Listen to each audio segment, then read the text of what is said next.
Kaixo, zute zait, bai, ongi etorri, crossover jaialdiaren 9. ediziora, Gipuzkoako Foru Aldundiaren Kultura Departamentua antolatzen duen jaialdia da, Kultur Factoryrekin batera, eta gogorarazi gaur hasten dela jaialdi hau, baina larun bata bitarte, programa anitza eta zabala daukazuela, webunean daukazue informazio guztia eskuragarri. Kasu honetan, Klaketa podcastaren aterkipean antolatu dugun, solasaldi berezi, oso berezia izango dugu gaurkoan, bi luxuzko bi gonbidatuekin, pertsonalki eta profesionalki gaina ilusio berezia egiten didan tarte bat izango da. Klaketa podcasta gogorazi, WOW plataforman ez dut aipatu, baina momentu honetan jende desente dago hemen, baina zuzenean ematen ari gara baitaren WOW plataformaren bidez, EITB-ko WOW plataforman, orduan, aukera baldin bakozu hemen ere, keinu txiki hori. Esaten nahi nintzen, gaurko klaketaren aterkipean antolatu dugun solasaldi bikoitzau, elkarrizketa solasaldi bikoitzau ilusio berezia egiten didala. Lehenengo gonbidatuarekin hasiko gara, gero emango diogu paso bigarrengoari. Azpeitian jaioa, gaztetatik hasi zen antzerkia lanean, Antxieta antzerki taldean, eta 12 urte zituela parte hartu zuelen aldiz antzeslan batean. Ordutik interpretazioaren munduan hainbat arlotan aritu da, antzerkian, telebistan, zineman. Bere ibilbidean telebistako programetako gidoiak ere idatzi ditu, besteak beste. Gelditu dira hor. Hemen zuetako askok ezagutzen dezuen Guazemank, Sorginen Laratza, Brinkola, Martin.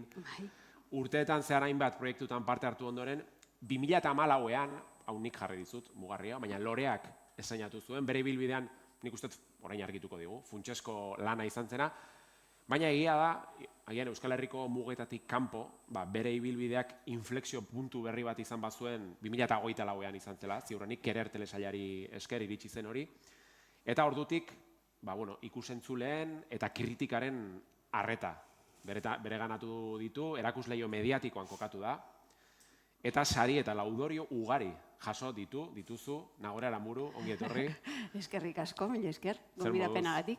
Mila esker zuri, esaten nuen hasieran, ilusio berezia egiten didala, zurekin kasu honetan kontatzeagatik, eta eskertzen dizut benetan tarte hau hartzeagatik. Aipatu dut, hasieran, egin dituzun, urte hauetan egin dituzun gauzen artean, hor egon dira antzerkia, zinema, telebista, hainbat izenburu.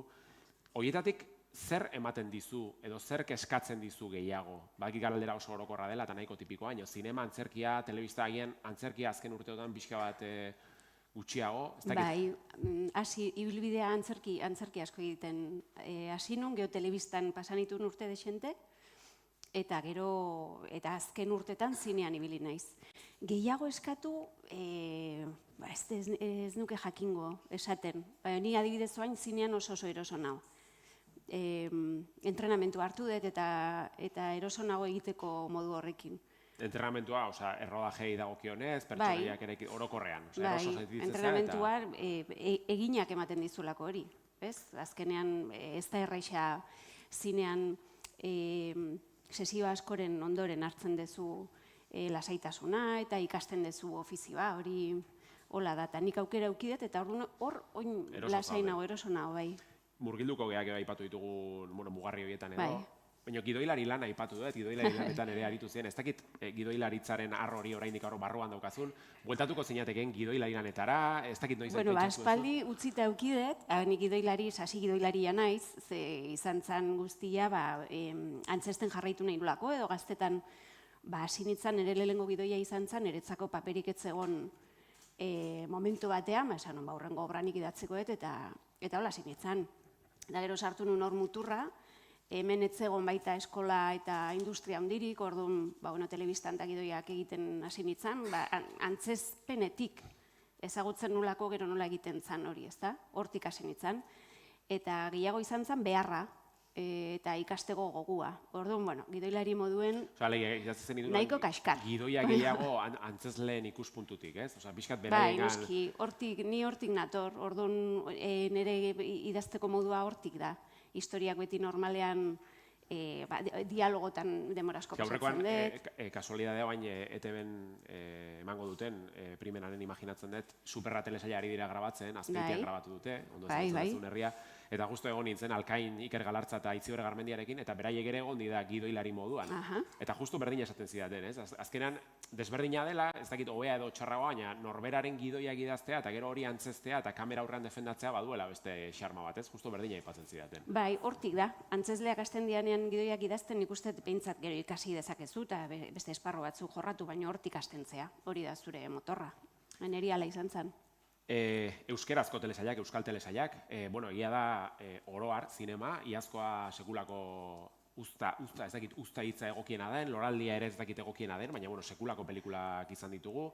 Aurten ere, pantalla txikian izango ditugu, nik uste azken urteotan egondako ustarik potolona izango dela, hor ditugu, asteazkenan egon da Tamara, Piztiak, Argigorriak eszenatu da, baina atzerago jo nahiko nuke, oraindik eta atzerago, segia da orain plataforma handiak edo ezagutzen ari zarela, edo pixkat zinema egiteko beste modu handiago bat, nolakoa zen lan egiteko modua, Jaunda Jabe, Brinkola, Martin, eta tankerako telesailetan, pixkat alderatuta orain, gaur egungo Nagore Aranbururen begietatik, eta orain ezagutzen duzula gaur egungo lan egiteko modua, nola konparatzen dituzu bi errealidade horiek? Nola zen lan egiteko modua gara? Oso etxekoa, artisautza. Artisautza. Bai, nik uste hori dela desberdintasun handiena. Hasi berriak ginen oso, nik uste gure aurreko generazioa hasi zen, eta han ikusten dut norbait egiten zuen aurre horretik telebista iztea horti dabil. Eta haiek ikusi izan ditut nik hori, gidoiak egiten jantzitegira jun da, antzerkitik zetorren jendia pixkat ura audiovisualea pasatzen. Niri txinitzaneako profesionalizatuagoa zegoen asuntoa, baina indik oso hasi berria zan dana. Oso etxekoa, hori hasierak, orduan familia giroan baina ez dituzu azten, garaiurak imaginatzen ez diara azten. Ez gaina nola nire hasierak izan zean, orduan niretzako zan eskola, kriston aukera, ze orduan ez zara hainbeste egiten. Horregoteak sorte handia zan, ikasteko aukera, eta gero pentsa, bai. Hori, oin Jose Ramon zean Maspalomasen ikusita, baina ni gogoratzen naiz Janta Jaben lehenengo ensaioa, bere haiekin nik etxean ikusten nun telesail hori, deitu ziatenean joateko, eta lehenengo ensaioan nik kalenturakin jetxin nintzen bera. Intzian impresioakin, Elena Irureta ikusita, denak ensaiatzen, Joseba Polaza, da bai, karo netza referente zian. Ze arrobia, eukidegun hor.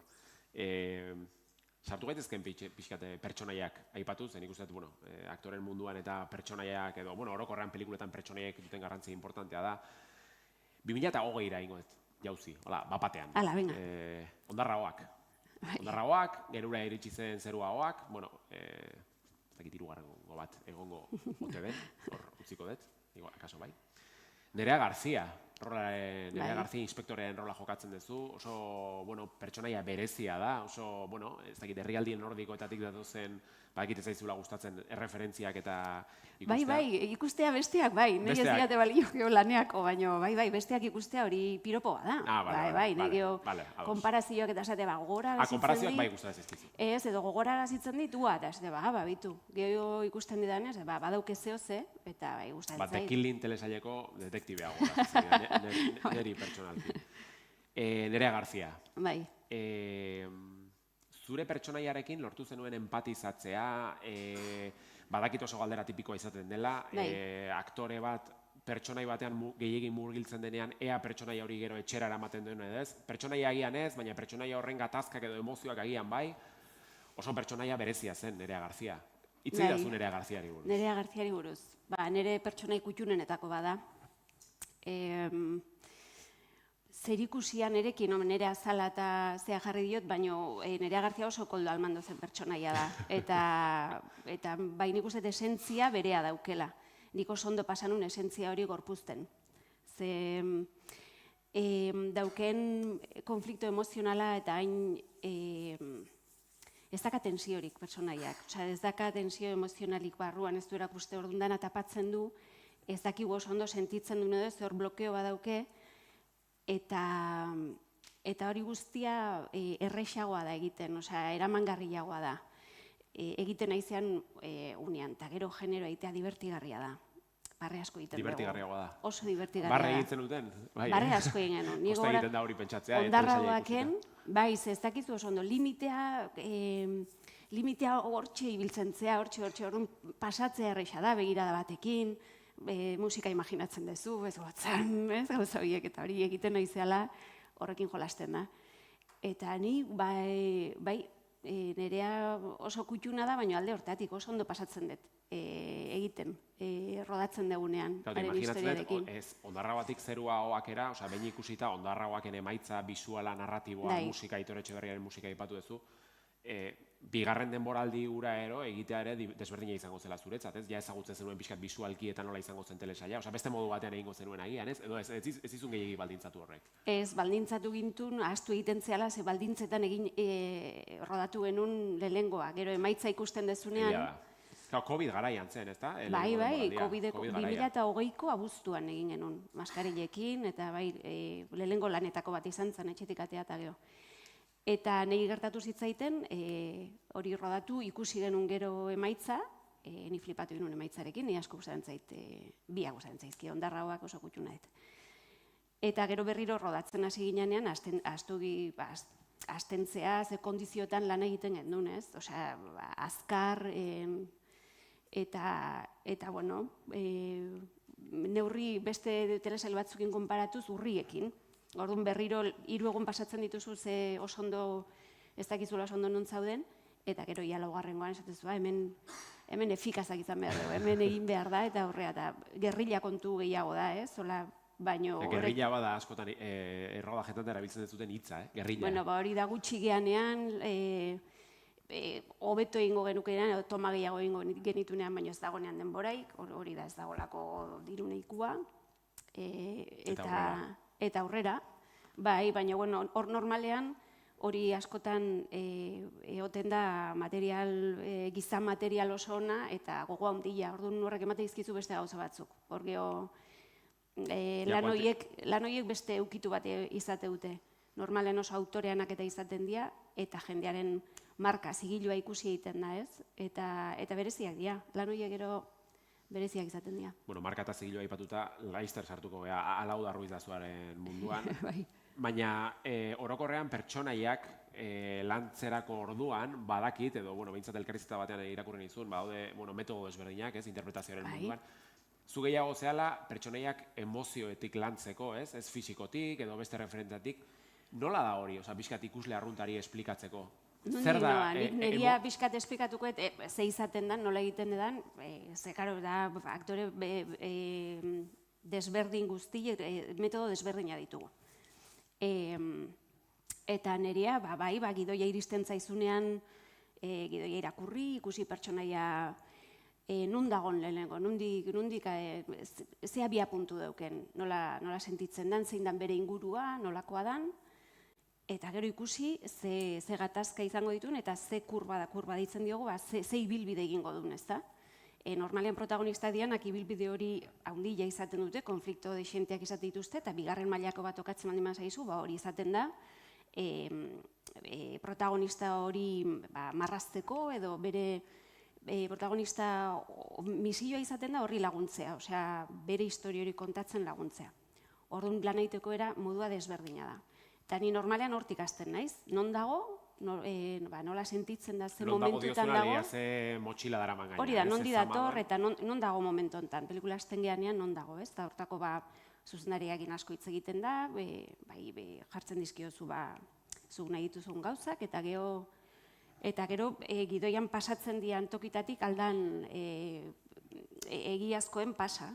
Osea, saiatu aldan benetakoen izaten, gidoi hortan agertzen dana eta zuzendaria kontatu nahi duna.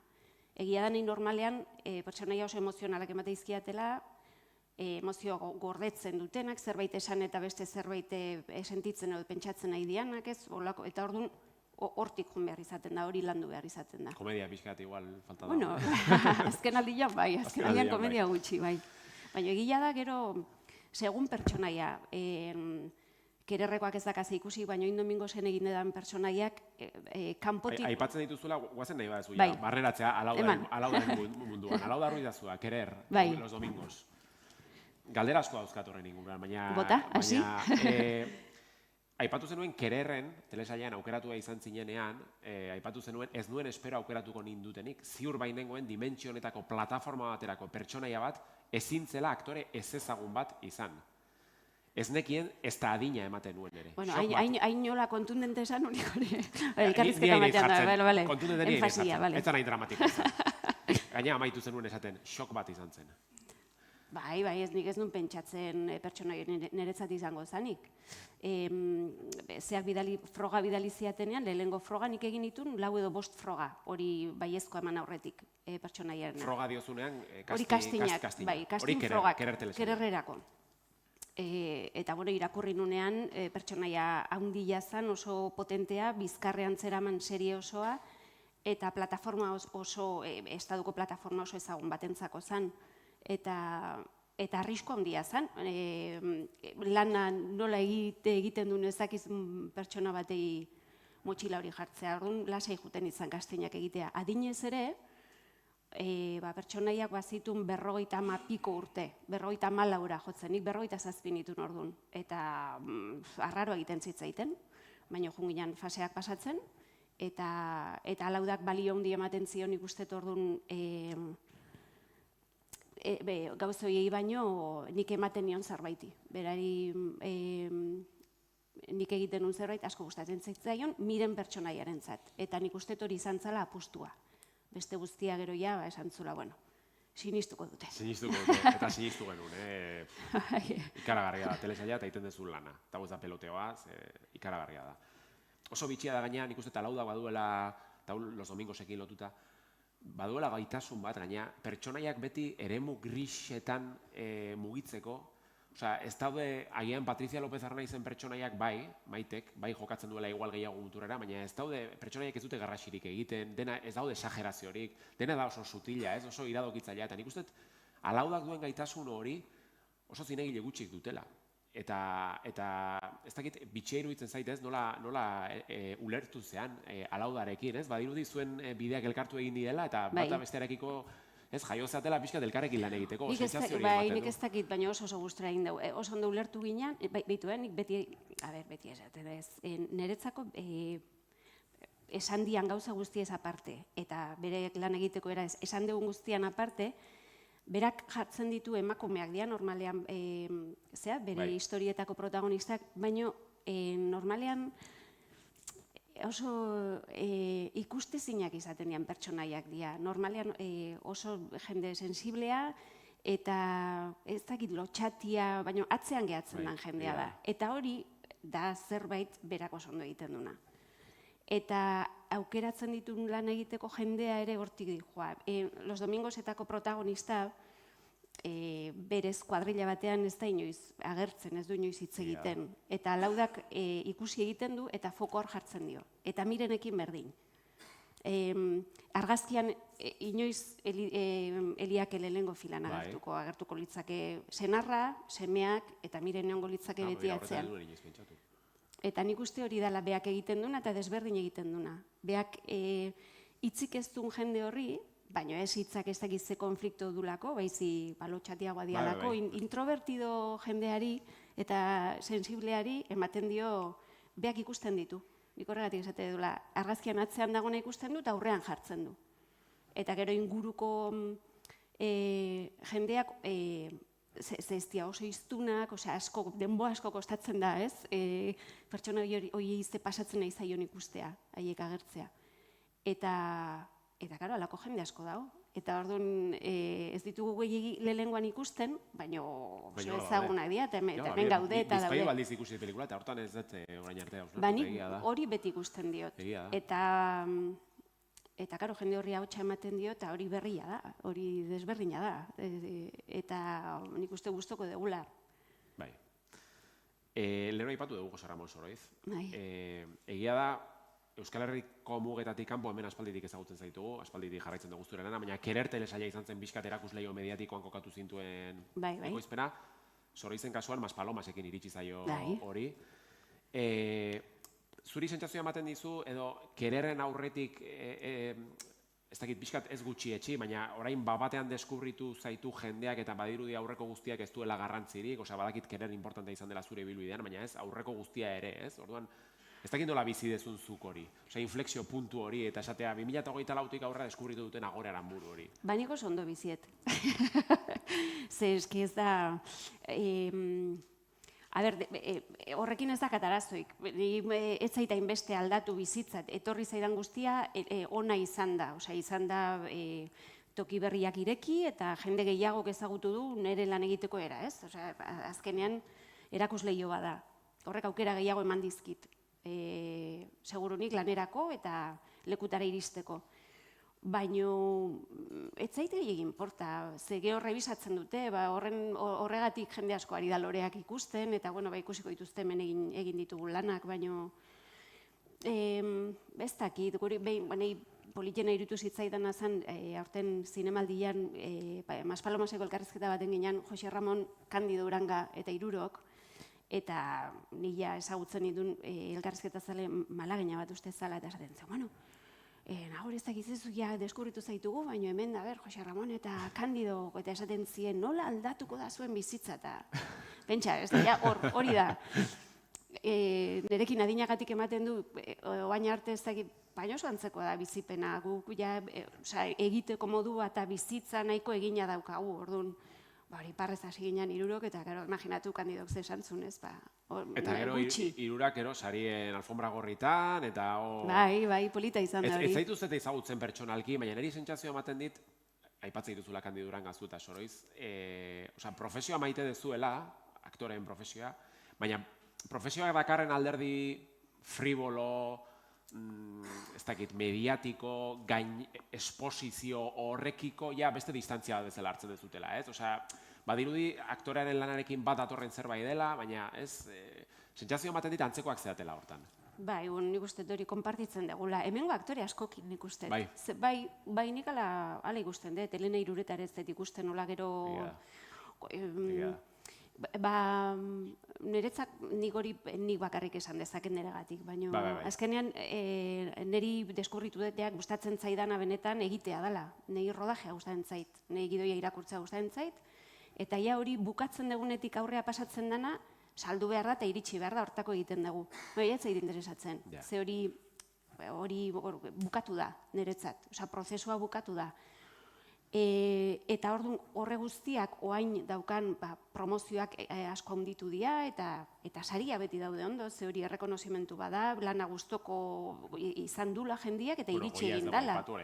Bai, hori ondo dago, baina nahi ez dit bereziki sariek ez, baina promozio guzti horrek eta gero esposizio horrek ez zai gustatzen. Eta gero, nik dakat gauz bat, ez zait iruditzen nire laneako nadanik. Hori egoistaki niretzako aktore moduan, nagorea, inbeste agertzeak ez dit inongo favorerik egiten, ez den nahi. Baina, oza, zuri nagoreri? Noski, bai, ze aktorea geho jendeak sinestarazi behar du, ez dakiz hilerekin naizela beste pertsona bat. Ni hainbeste ezagutzeak azkenean jendearen retinan hori gelditzen da. Ni ez zait komeni, ez zait gustatzen. Horregatik ez naiz agertzen hainbeste. Horregatik ez zait gustatzen nire iritziak eta nire bizitzari buruz ez naiz pertsonai bat. Pertsonaia egin behar dugu izkutatu, gero gure ofizioan egiten duguna sinesgarri egiteko. Nahiko kostatzen zaigu hori gainea galtzeko, ez? Eta hori nik ustetu ulertu egin behar dela eta oso respetagarria dela. Ez duela ulertzen, ez? Eta are gehiago nik uste plataforma erraldoien garaiotan, zeinetan marketinga da promozioa, iaia gidoia bezain garrantzitsua. Ez duz erresa izan behar, ez? Osea, pixkate burruka hori edo, ez? Imaginatzen atzetik ibiliko direla etengabe, promozioa, elkarrizketa, promozioa, ez? Bai, hori ja geho da bakoitzak hartzen ditu erabakiak, eta ze hartu dezakezun, baina geho nik ustetu haindik oso nahastua dagola ze gustatzen zaigun, eta gusto desberdina daude, baina famoso deitzen diatenean nahi, adibidez, ez diate inongo favorerik egiten.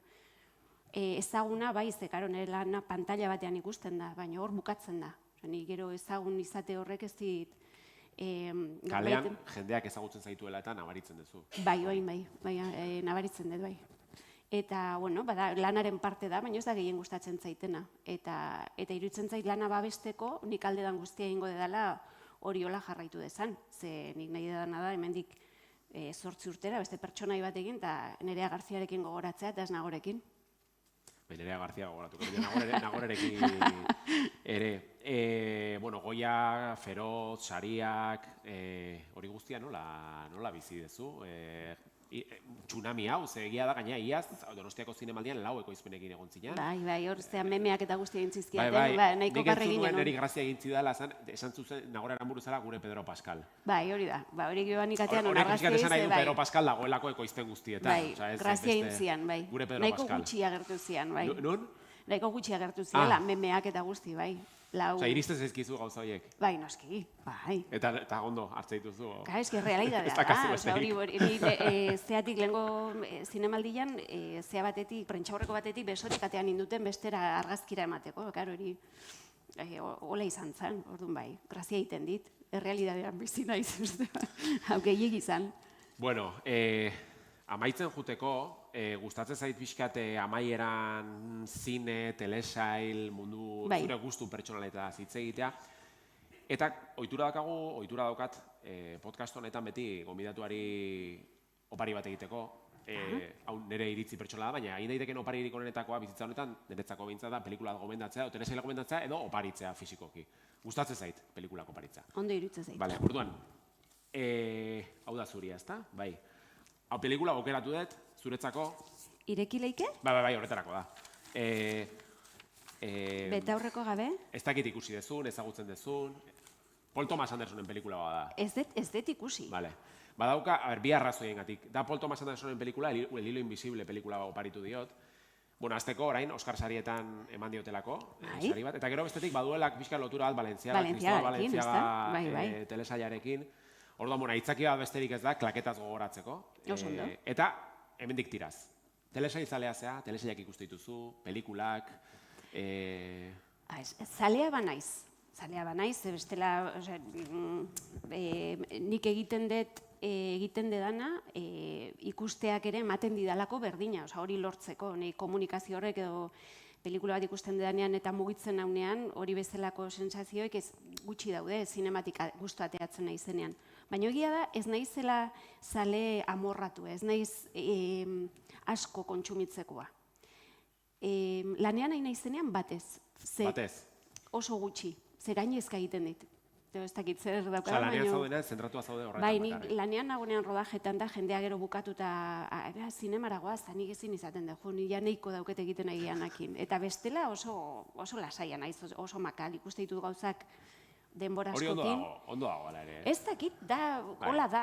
Eta, bueno, egiten dena, baina horrek ez da, oso ez jakina naiz, oso ez jakina gero ikusle moduan. Bueno, ez jakina, egia da, gaur egun telesailak ez ikustea badiru ez jakina izatea dela. Eta gero nahi, hainbeste oteak ez dit, da literatura bezala, ez dit favorerik egiten. Ez dakit, musikan ez gertatzen. Hor, ez dakit zeba, betidanik euki izanean gauza bat izan. Hor, hobeto aukeratzen dut, baina besteak, gehiegi dagoenean beteka ematen dit, eta pixkanaka, oso pixkanaka.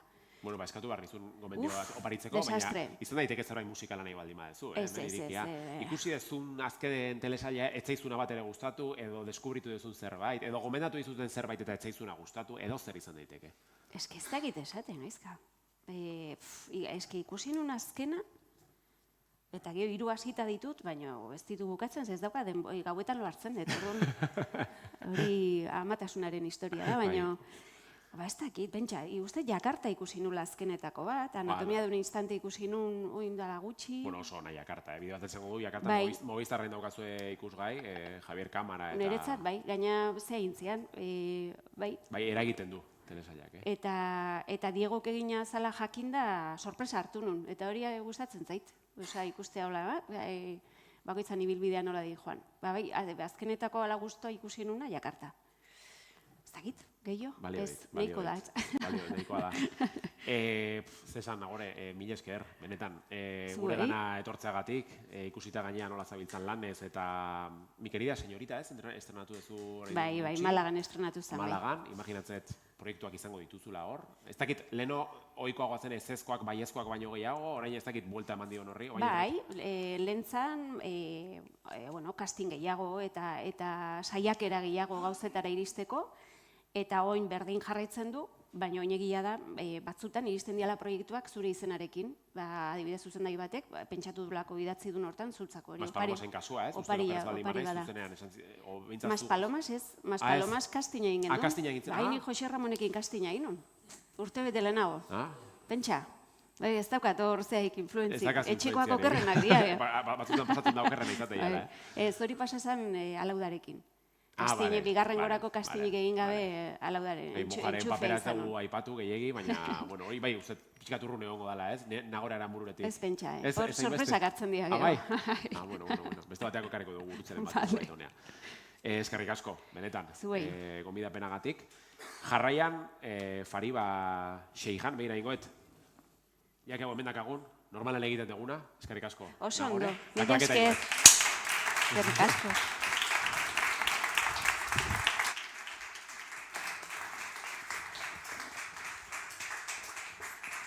Zuekin Fariba Seijan Uriarte. Bai. Uriarte. Ze uste gustatzen zaizula bigarren abizena aipatzea, ez? Bai. Batzutan ez delako aipatzen. Zalantzak eta kentzeko, gazpada. Batzutan ez delako aipatzen. Gurasak etorri dira. Zer bakatu? Aitxe eta ama etorri dira bize. Ze ondo. Bai, gaur denetarik. Ez dago ikoa izaten, jakin dezazuen, urte batzuk daramandik jaialdi honetan, eta euskarazko mainguruetan hainbeste jende egotea ez dago ikoa izaten, beraz, badukazu ez zuek kapazitatea, jendea mugitzeko. Gernikan jaioa, ama euskalduna, aita Teherandarra, Goenkalen eta El Secreto de Puente Viejo telesaileekin ezagutu genuen, baina La Unidad telesailarekin bere ibilbidea sendotzen hasi zen. Nazioartean ere urrats garrantzitsuak egin dituzu, Guy Ritchieren zuzendaritzapean egin dezu lan, Teheran serian Hugh Laurie, alegia House doktorearekin partekatu du pantailan, eta, gero hitz egingo dugu honi buruz, baina Matices, Salvador eta Teheran bezalako proiektuekin plataforma handietan murgildu zea, askotariko pertsonaietarako egokitzeko gaitasuna, hainbat hizkuntzatan aritzeko jariotasuna, eta ikusentzunezkoen panoraman gero eta presentzia nabarmenagoa. Hoiek dira gaurko gonbidatuari buruz oso labur, aipa daitezkeen ezaugarri batzuk. Fariba Seijan Uriarte esan bezala, eskerrik asko. Eskerrik asko zurita, eskerrik asko laburpen eder horregaitxik. Nahiko errex, utzi didazu, segia da askazula hola mugarri oso importanteak. Irakurri dizut berriki, uste urrengo aurreko astean, zure Instagramen Malagan egontzea. Bai, Malagan. Eta jarri zenuen badira iritsi orduko umorea aldatzen dizuten lekuak. Malaga da horietako bat. Bai, ni Andaluzin bizitakoan bebanaz, Sevillan ikatzen aben arte dramatikoa. Andaluzi gaitxik badekotorako miresmen handi bat, eta bai, nik izango nek adibidez, Sevilla dara nire hiriburu gustokoena. Munduko hiriburu gustokoenetako. Bueno, realtzale askoren hiriburu gustokoena, Laizter izango da, baina lasai hemen futbolaz ez dugula itzengo. Euskal Herrira itzuliz, zen, oain momentuetan un bizizea? Madrilen bizinaz, bai. Hau lotu nahi nuen, Euskal Herrira jaialdi honen aitzakiarekin. Baina Donostin denpora asko bizizenaz, amaika urte bizizenaz Donostin. Bizitzen? Bai, bizi, bai. Orain dela 3 urte joan nintzen Madrilera, eta Donosti nahiko ondo ezagutzeot. Eta ezagutzen hauen festival hau, eta oso pozik sentiutenaz, eskerrik asko. Gonbidapena gaitxik. Zuei. Orain murgilduko geha, aipatu ditugun izenburu horietan. Aipatu nabarruen, La Revuelta, La Resistencia, bi aldiz egon zera David Broncanoren saioan. Eskatu behar nizun gaur, baina gehiagik iruditu zait, lehenengo atalean ez dakit ikusi zuten saioa, baina Fariba sartu zen, ez dakit dura esplikatu, Zintzilik. Zintzilik, bai. El Conquistador del Fin del Mundo moduko zea batetik, soka batetik jetxi zinean. Garai horretan horrela iten ziren, sarrera programa horretan, bai. Bueno, nik ez daukat Broncanoren gaitasuna elkaritzen egiteko, eta ez dakit informaltasun puntu hori, baina bai iruditzen zait zerbait interesgarria, saio horretan aipatu zenuela, zure izaera, zure jaioterria, nortasuna, oso garrantzitsuak izan direla, zure aktoren lanak egiteko, zure pertsonaia gauzatzeko, alegia Fariba Seijan Uriarte den moduan, zure nortasuna oso importantea dela lan aurreratzeko edo lan aukitzerako orduan. Garrantzitsua izan dela. Hori ala da? Bai, nire izakera esate oso. Zure izakera, bai, zure nortasuna. Bai, nik uste betiko dutela oso introspektibonaz, barrurakoanaz, ez? Oso refleksibanaz. Baina, badekot igual nire gurasoen gatik, azkenien ikuspuntu oso zabala eta askotan esaten dut nomada sentitzen azela zestekotolako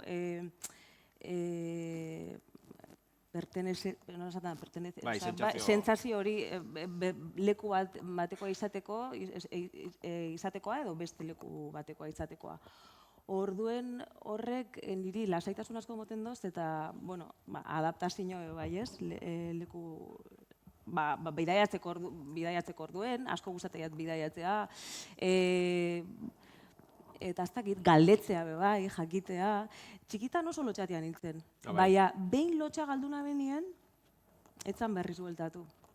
Horri lotua? Orduan, ez dakit, deseroso sentitzeko, enaz deseroso sentituten, ia inoiz. Ia inoiz. Orduan, bai, oso erraza da niretzako, ez dakit, edo zein ingurutan murgiltzea. Egokitzea. Ez que horri lotua, hori ere ikusi nuen, etxeko lanekin datorri naiz. Aipatzen zenuela, nola Iran eta Euskal Herriaren arteko kontrapuntu horretan, nola hemengoa gehiago sentitzen geha, oso, ez, barnera begira. Aldiz, Iranea juten zeanean, dena askoz desberdinagoa dela, ez? Dena da gehiago familia, gehiago... Bai. Ez? Eta orduan, bian arteko dualtasun horrek ere, ez? Bai, inguru giro ez da, lasaiagoa esango neuke igual, familiarragoa, flexibleagoa, ez da, Euskal Herriko giroa oso gustoko dut. Bai, azkenien, eta niri gertatzea atena da bai, hizkuntza bat edo beste erabiltzerako orduen be bai, mundu baten edo bestin murgilduten. Txikitatik, ez? Bi hizkuntzak miratzen dituzu. Claro, bizek batera ikasi gendu zen, nien ebiek eta nik euskeri aman aldetik eta farsia aiken aldetik, jaizota segituen gaztelania, nik ikastolan ikasi naben. 12 urteaz, bai. Orduan barrek beste, ez dakit, nik hori sentiduten dut, ez, diferente sentiaraztenaz, eta gustatzen azkenien holan egokitzeko gaitasuna eukitzea. Nagoreri galdetu behar nion, baina azkenan denbora joan egin zaigu, baina imaginatzen dut gero emakume izatea ere, orokorrean munduan, baina are gehiago zinemaren munduan, horrek nolabait ere baldintzatu duela edo zure ibilbidea, alegia parametro gehiago edo gehiegi daudela, ez? Sentsazio hori ematen du, pixkat emakumean, ez dakit izan adina, itxura, fisikoa aipatu du Nagorek, ez? Jaso zuenean Kerer egiteko telesaiaren proposamena, pentsatu zuen lehenengo gauza adinean izan zen, ez? Ez dakit nola bizi dezun hori guztia, pixkat zinemaren industrian ezarrita dagoen parametroen kontu guztia. Parametro hori aldatzen ari da. Ari da, bai. Nik uste baietz. Nik gainera pentsatzen dut oin adin bateko emakumeek oso interesgarriagoak suertatzen diela, niri hori gertatzea, nire kasuen adibidez, gehiago erakartzozte rekorrido bateko personai batek, personai femenino batek, ez? Nik kontsumitza otezen gainera serizek eta filmepe bai, adin bateko aktoriek eindakoak die. Igual da dekoten adina dekotelako, ulertzen dut bakoitzari beren adineko gauzak interesa baiek izela, baina nire kasuen rekorridorik guztie erakargarriagoa iruditzen zait. Eta nik uste hori aldatzen ari dela. Nire kasuen bai esango zutela da, nire izena abizenak usteot kondizionante izan dela... Ez que egon naiz aste hauetan hain zuri egindako hainbat elkarrizketa irakurtzen. Eta ez dago galdera bat, ez duena aipatzen beti zure jatorria, zure nasketa, zure ez dakite itxura, etengabe aipatzen den zerbait, ez dakit nola bizi dezu. Bai, normala da, berez izenak sonoridade hori dekolako, eta gehien bat nire lehen abizena entzuten dalako, eta bigarren abizena oso ez ezagune dalako. Eta, bueno, tendentzi bat bai badauela askotan arabiarra. Ez da arabiarra enaz, zer ikusirik ez, espainola, bai, baina berez nire jatorrizik euskaldunetie. Orduan, hor bai badauela naste bat, eta abitu adibidez, orain dela gitxi, orain dela egun batzuk pasau izen jazte, zine zuzendari batek dituztan, eta protagonista euskaldun bat emoteko. Bai? Bai, zuzenien. Baina zuzendaria euskalduna ez nazioa? Euskaldun, zuzendari euskaldun. Ondino, larrei esan. Ez dago esklusibarik hemen. Oso barrile da, eta sekulako ilusioa inuztan. Osa, proposamen bat zuzenien, daukazu mai gainean. Bai, proposamen bat, da gainera, personaiak izen euskaldunedeko, zoragarri, eske hor begon nahi dut. Niri asko gustatzen jazte antzesti berez, eta momentu honetan ez zaizkit hainbeste gidoi iristen, eta zorizionez edo zoritzarrez ez tekot aukera hori aukeratzeko askotan, ez? Baina bai, bati nolako proposamen batek, Bueno, gero behintzat mikrotik kanpo kontatuko jazu. Bai, kontakotzut. 2010, barkatu, eta 2011. Eta 12. Goenkale. Eta Bieta bat. Bieta baten kapitulo bat egin Bueno, bada zerbait. Goenkale. Osa, zer esan Goenkaleri buruz. Aukeraz baldin manaiz, 16. eta 17. denboraldian atera ziren, Neda pertsonaiaren rola jokatuz. Bai.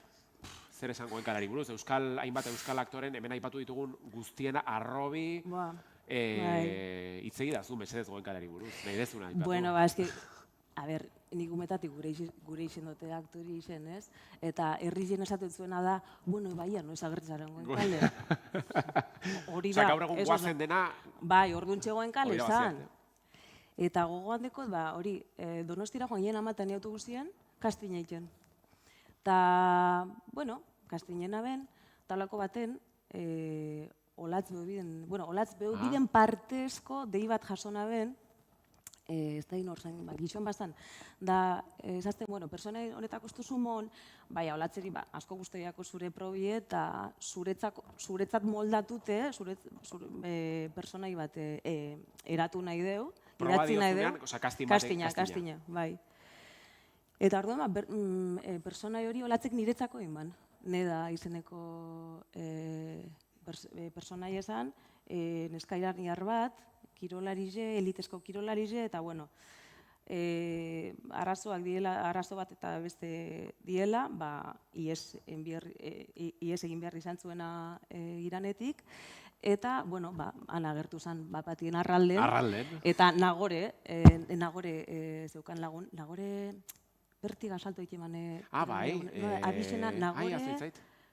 Naroa Agirre. Nagore esan dut, bai.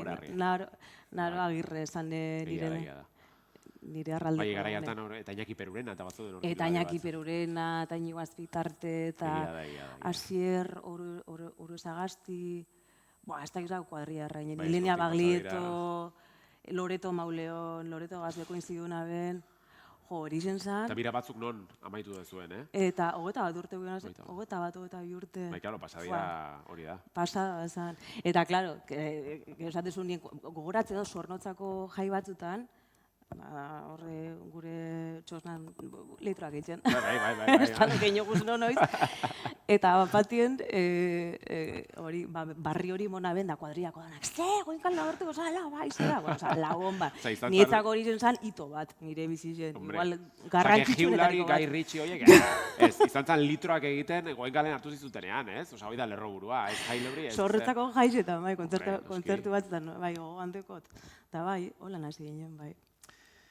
2014ean, El secreto del Puente Viejo iritsi zen. 270 ataletan parte hartu zenuen. Zure bilbidean ze garrantzia izan du, ze badakit oso ezaguna egin zinela, ez, Espainian. Egia da, ulertu behar da zer den El secreto del Puente Viejo, da telesail bat egunerokoa, beste grabatzeko modu bat, beste ritmo bat. Nola dia grabaketa, erritmoa, eguneroko telesail baten, ze 270 atal? Bai, atal askoi eta protagonista bazan, eta gogoan dekot, holako, saio pare baten gendu zela, nik eta Francisco Ortiz, deitzen da beste aktore batek, bikote ginelako trama horretan, ez? Trama principala zan, bikote horrena. Eta coach bate bat zazinen lanien, aste bete lehenago edo grabatzen hasi baino lehenago. Eta zauztan, Jorge ditzen zan coacha, eta erderaz ezazten, tú no sabes lo que has venido a hacer aquí, lo que vas a sufrir, ezate uste. Bai? Bai. Ez da horren bezalako izango. Eta bai, oso personaje dramatikoa, trama oso dramatikoa zan, harineketan grabatzen zan, igual egunien 13-14 sekuentzi grabetan gendu zen, eta asko, kapitulo eta zehose. Egunero. Eta, bueno, implikazio emozional asko eukan personaiak, berak, orduan askotan kosta hori esan, ze sartu, ensaio, toma 1, toma 2, pam, fuera. Eta berriz, Toma eta bakoitza behin egiten zen, zenbat deiz errepikatzen zian? bi, hiru asko jota. Eta gainera, bueno, epoka asko serie bazan, lehengo gaztelania hori, ez? Eta igual esaldi baten 5 aditz agertzen ziren, osake, gaztelania zar hori. Baina, bueno, hori kriston entrenamendu izan zen. Coach horrek behintzat arrazoia zukan, entrenamendua bai izan zela. Kriston entrenamendu izan zen. Horrepe bai, bueno, azkenien nagorek esaten da moduen, niri rodaje guztetea azte, lan eitxe guztetea azte, entrenamendu guztetea azte. Orduan seriz horretan parte hartziek, bueno, niri asko lagunduzten. Telesaio horretatik? Testu asko, eta, bueno, en fin. Claro, hori eta ikasteko, gidoiak eta ikasteko, egunero, zer rindutan? Nik badakot gaitasune memorizatzeko, bai, horretan oso sentiutenaz. Orduan, bueno, ez dute sufriuten denpori gaitxik, edo, askotan baldaketak egoten die. Karo, azken ordukoa, ez? Azken orduko aldaketak pilo bat. Eta, bueno... Bueno, egia da igual goenkalekoa zuela, esan eget, azkar grabatzeko ez daka zer ikusirik, baina eukiko zuen, ez, zerbait? Bai, goenkalen, bueno, El Secreto de Puente Viejo ja protagonista bat zan, eta askoz presentzi gira eukiban. Nedak berbaskori pespan eiken. Baina ez horren beste, bai, El Secreto de Puente Viejo, bai, berba pilo bat. La Unidad iritsi zen, 2008an, 15 atal, Naioa pertsonaia gorputzu zenuen. Eta, bueno, gero 2008 batean ja, plataforma digitalen munduan barrenatu zinen, Elite, atal batean, uste dut. Bai. 2008an Matizes, hau Sky Showtime egin zenuen. Aurten Salvador, telesaia, Netflixen, eta Teheran, Apple TVn. Bai.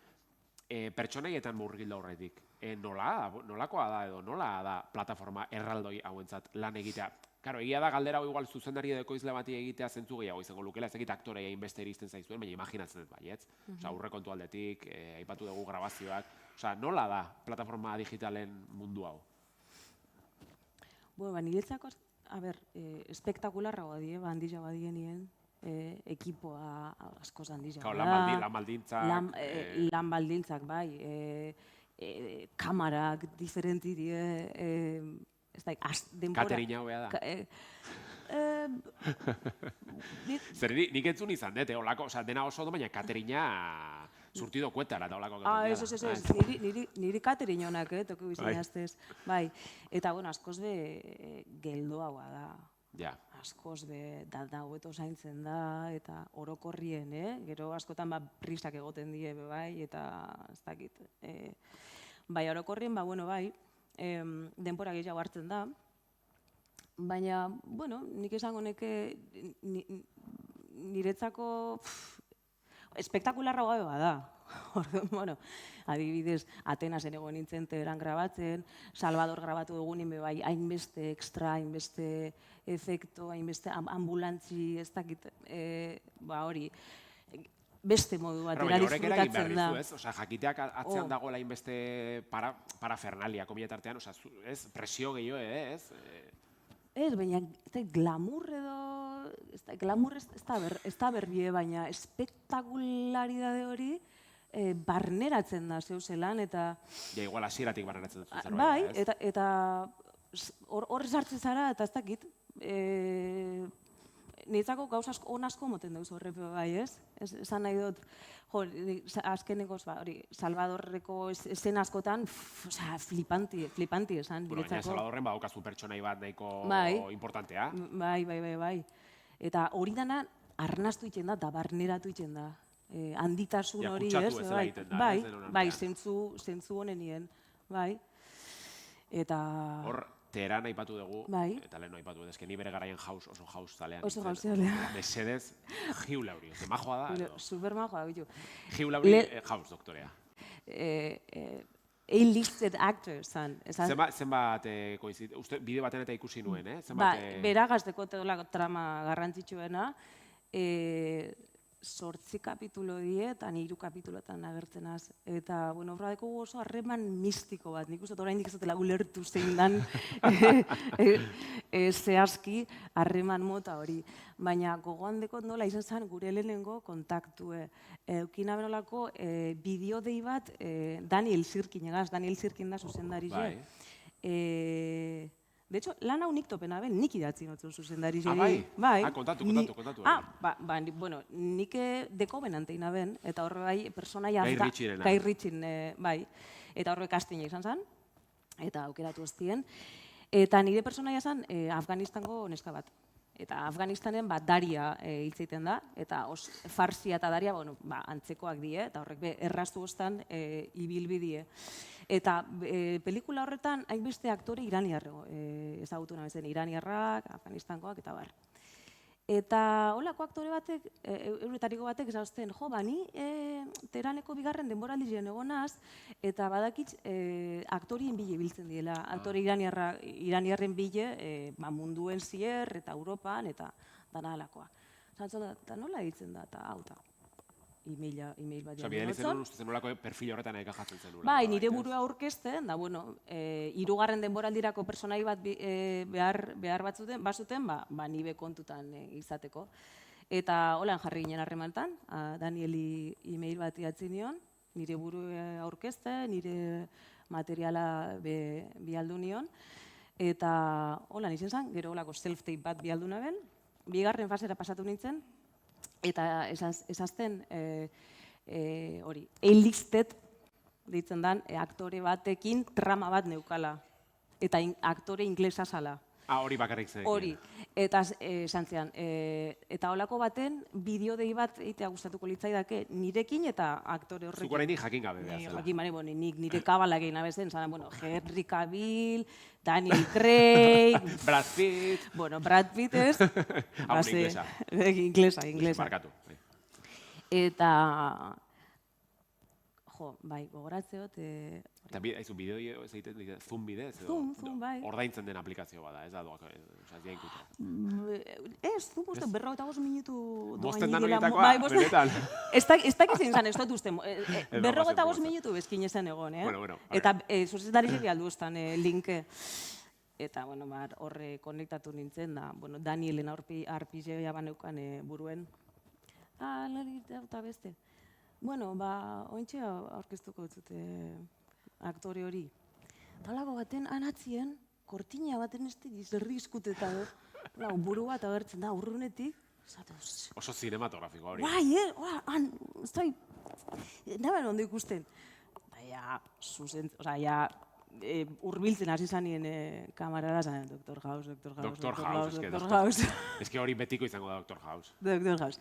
Eta gesarri izan da, Hoi, jaizuk esan zenion? Berak, bitxok, elkarregaz da. Where are you from? Gernika, ez da izan. Gernikeri buruz berrotan hasi ginen. Bai? Ezagutzen zuen? Bai, ezagutzen man. Really nice, Basque Country, eta beste. Ez zan grabatu dei hori, ez? Baiten ez dago, ez? Ez dut uste. Baina hori izan dana. Ez personaeri buruz, zero, Gernikeri buruz engen duen berba. Lehenengo kontaktu beti zen zan. Eta oso kurioso, ez da, 5-10 minutu ginen berbetan. Eta zelan da, ondo, eta bueno, eta... Eta gero ja, urrengo aldiz ikusi zenuen izan zen ja rodajean, ez? Eta urrengo aldiz, ja rodajean Atena zen. Eta baiko lako energi oso barie eta... Bai,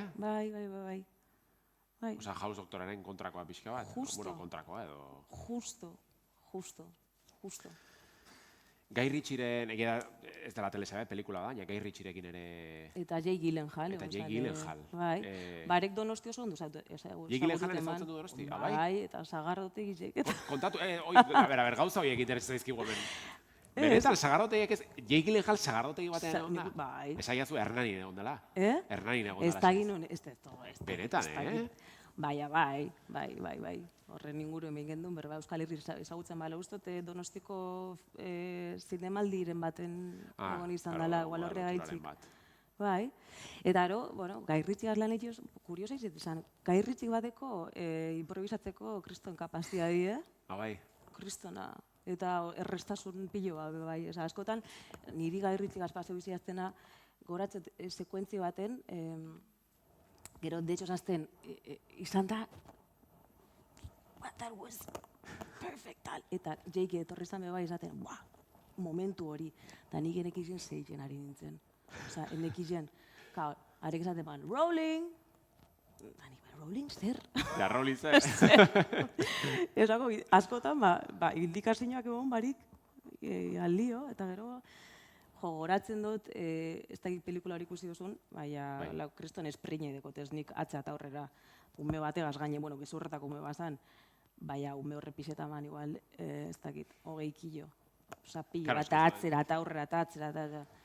That was perfect, she's struggling, yeah. You're struggling, osa, sufritzen ari biltzen, benetan, eta berak hori nahi ban. Zenbat grabatu zenuen hori?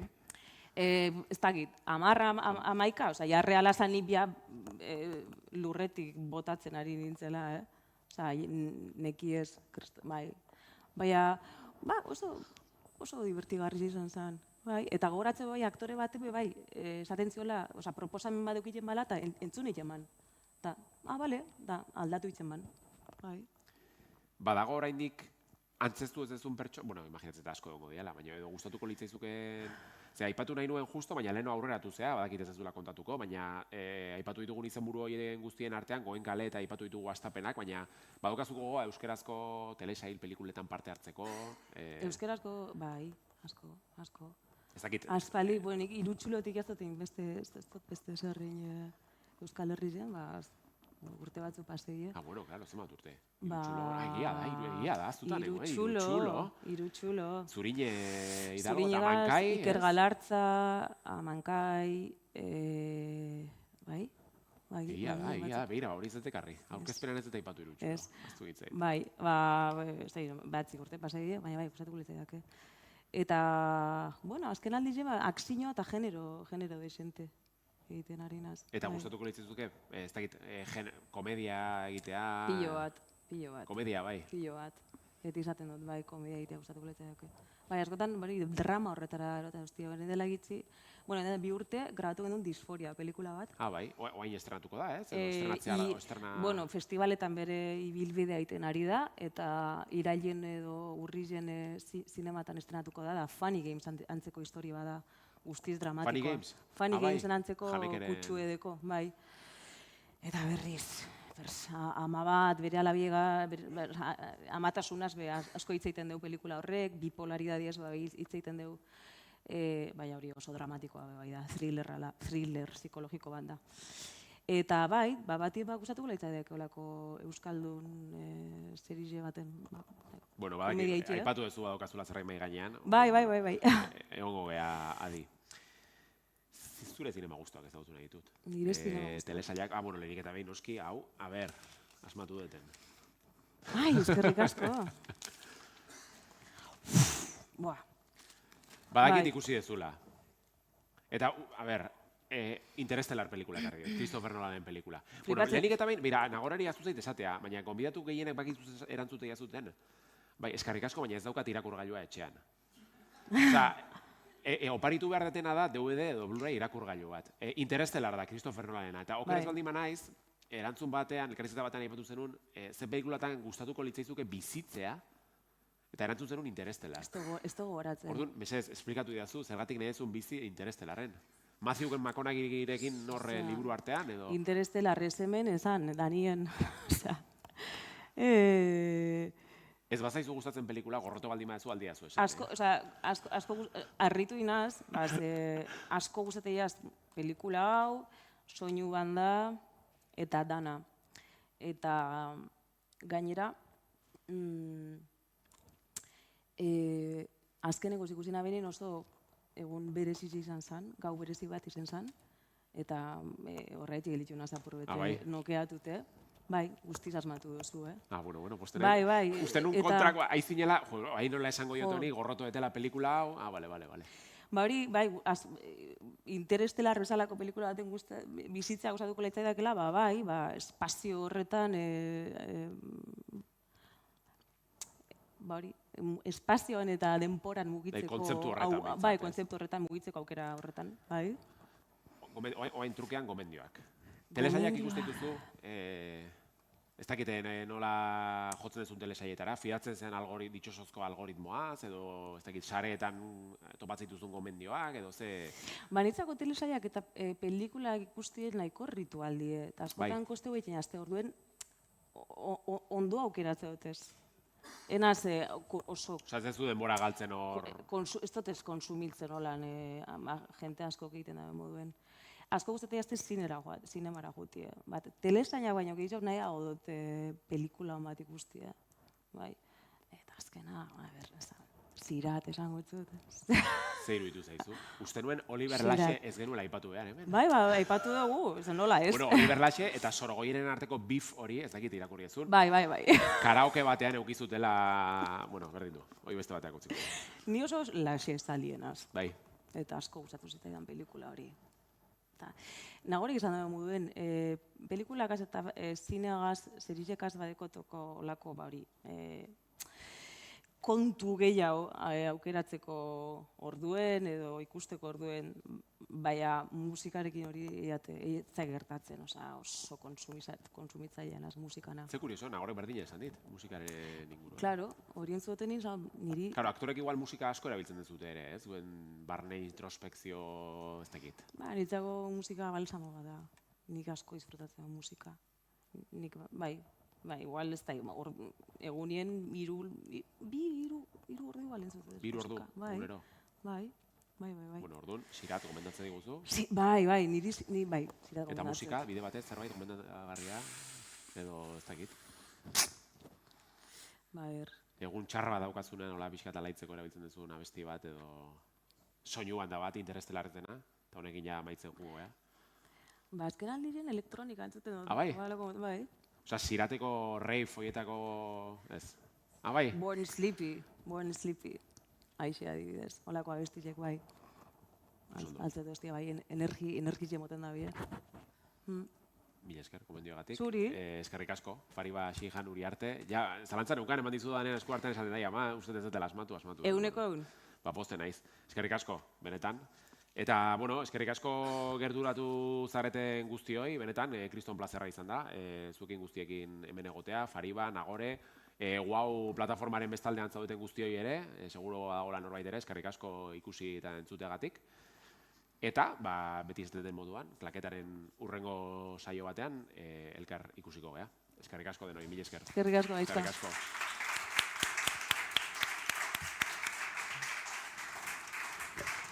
¿Qué pasa? Mila esker. Vale. Gelditu nahi ezkenean.